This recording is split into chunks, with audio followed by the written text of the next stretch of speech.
যেতে নাহি দিব হয় তবু যেতে দিতে হয় তবু চলে যায়। এই অপ্রিয় সত্যকে মেনে নিয়ে সবাইকে একদিন অবসরে যেতে হবে। ক্যাপশন দেখে বুঝেই গেছেন আজকে কাকে নিয়ে কথা হবে। হ্যাঁ, আজকে কথা হবে আনহেল ডি মারিয়াকে নিয়ে। তার জন্ম 14ই ফেব্রুয়ারি 1988 সালে। তার বর্তমান বয়স 36 বছর। সে জাতীয় দলে এসেছিল অনূর্ধ্ব 20 2007 থেকে। সেই 2007 থেকে এখন 2024, এই 17 বছর জীবন পার করেছে সে আর্জেন্টিনার জাতীয় দলে।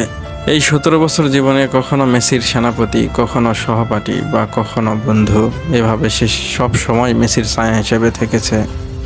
এমন এক খেলোয়াড় যে নিজে গোল করে নিজের রেকর্ড বাড়ানোর চিন্তা না করে সব সময় দলের চিন্তা করে। দলের জন্য সে জীবন দিতেও রাজি। এই কোপায় তার জীবনের শেষ কোপা। এরপর আর দেখা যাবে না 11 নম্বর সেই লিকলিকা ছেলেটির পায়ের জাদু। আর্জেন্টিনা জাতীয় দলের প্রত্যেকটা খেলোয়াড় বলেছিল, যদি আমাদের জীবন থাকে তাহলে আমরা রাজাকে তার মুকুট ছাড়া অবসরে যেতে দিব না। তারা সবাই খেলেছিল মেসির জন্য, মেসি যেন একটা বিশ্বকাপ পায়। তার সর্বপ্রথম সারিতে ছিল আনহেল ডি মারিয়া।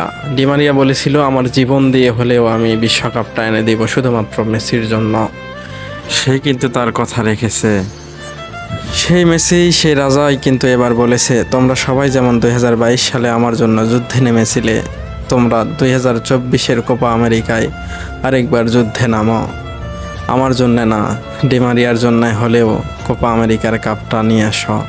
আমরাও দোয়া করি আড়ালে থাকা লিজেন্ড তুমি হাসি উজ্জ্বল মুখেই অবসরে যাও।